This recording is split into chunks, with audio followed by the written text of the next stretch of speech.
Bonjour à tous et bienvenue dans cette nouvelle web technique. Je suis Serge Janssens, consultant chez Cadmes, et aujourd'hui je vais voir avec vous ou revoir les fonctionnalités d'Interconnect 3D. J'ai constaté que beaucoup de personnes ne savaient pas encore comment fonctionne cet outil et se retrouvent étonnées du nouveau mode d'ouverture depuis que cette option est cochée automatiquement. Tout d'abord, c'est quoi Interconnect 3D? C'est un outil permettant un nouveau flux de travail pour l'import de fichiers autres que les fichiers natifs SolidWorks. Ce mode plus rapide permet de garder un lien vers le fichier source. Effectivement, dans cet exemple, l'ancien flux de travail pour l'import d'un fichier NX consistait à demander au fournisseur de convertir la pièce en corps neutre, STEP, iJust, JT, pour après pouvoir l'ouvrir dans SolidWorks. Interconnect 3D permet de court-circuiter cette étape et de récupérer directement le fichier natif NX, et ainsi de garder un lien externe. Revoyons un peu l'historique de cette fonctionnalité. Apparue en 2017, elle permettait l'import direct de fichiers type Inventor, PTC, SolidEdge et NX, mais aussi CATIA à condition d'avoir la version premium de SolidWorks. 2018 a été une année charnière car elle permettait de garder le lien vers des fichiers supplémentaires tels que les STEP, iJust et ACIS, mais l'option était cochée d'office et perturbait l'ouverture des fichiers que l'on avait l'habitude d'ouvrir avec un autre type de flux de travail. Mais depuis cette année, on peut également lire des informations supplémentaires de ces fichiers CAO natifs tierces, telles que des fonctions d'enlèvement de matière dans un assemblage, des propriétés personnalisées, de matériaux et des esquisses et des courbes inutilisées. En 2019, 3D Interconnect lit des données de facettisation. L'option comme corps graphique apparaît alors dans les boîtes de dialogue, ouvrir et insérer un composant. Cette option importe les fichiers sous forme de maillage 3D graphique au lieu de corps volumique ou surfacique. Et en 2020, il prend en charge l'import des données BIREP depuis des fichiers DXF ou DWG et peut importer également des fichiers IFC. Et pour le côté pratique, la possibilité de simplement ouvrir un fichier CAO non natif dans une pièce ou un assemblage, comme on le fait avec un fichier SolidWorks en faisant un glisser-déposer.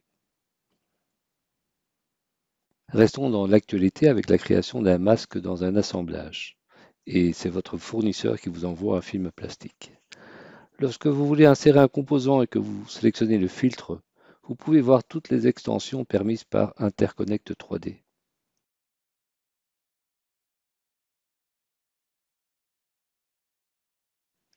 Une fois inséré, ce composant se déplace comme n'importe quel composant SolidWorks.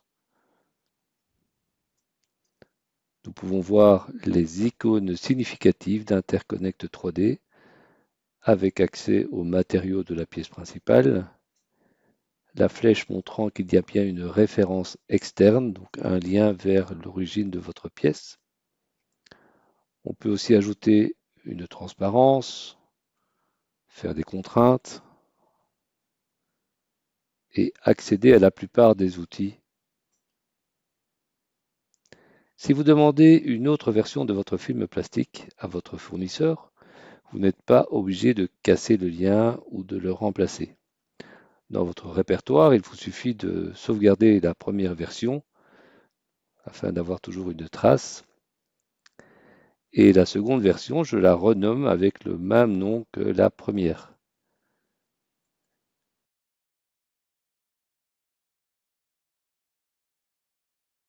De retour dans SolidWorks, je fais un clic droit sur le composant STEP et une option me permet de le mettre à jour et de récupérer cette nouvelle version. Il faudra effectivement peut-être réparer certaines contraintes avec des faces manquantes ayant changé. Qu'en est-il si vous voulez quand même faire des changements par vous-même sur cette pièce ou que la pièce ne provient pas d'un fournisseur mais d'un téléchargement d'Internet? À ce moment-là, il vous faudra utiliser l'outil dissoudre la fonction. Une fenêtre d'avertissement apparaît pour vous signaler que le lien va être rompu définitivement et que cela sera irréversible. Vous aurez maintenant la possibilité d'ouvrir la pièce qui contient votre fichier importé avec toujours cette flèche indiquant la référence externe vers l'emplacement de votre fichier STEP. Il ne vous reste plus qu'à dissoudre également la fonction et vous retrouvez l'icône typique d'un corps importé STEP avant 2018. À partir de ce moment-là, la plupart d'entre vous seront en terrain connu et pourront utiliser FeatureWorks pour la reconnaissance des fonctions afin de modifier ici et d'agrandir mon perçage.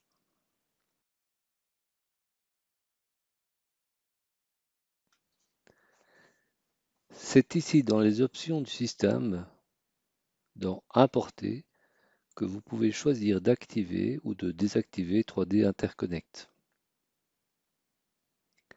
qui, je vous le rappelle, est actif de base dans les options SolidWorks. Pour ouvrir un fichier non natif SolidWorks, la procédure est exactement la même. Ouvrez la pièce ou faites un glisser-déposer dans SolidWorks 2020 et retrouvez la structure exacte de l'assemblage ou de la pièce avec les icônes de 3D Interconnect bien entendu. Si vous préférez une ouverture à l'ancienne, décochez l'option Interconnect 3D et vous aurez alors une ouverture classique, mais l'ouverture risque d'être plus longue car il va devoir convertir le corps.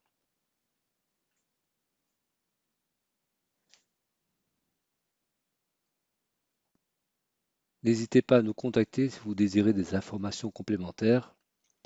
Merci de m'avoir écouté. Je vous donne rendez-vous dans une prochaine Technical Tips.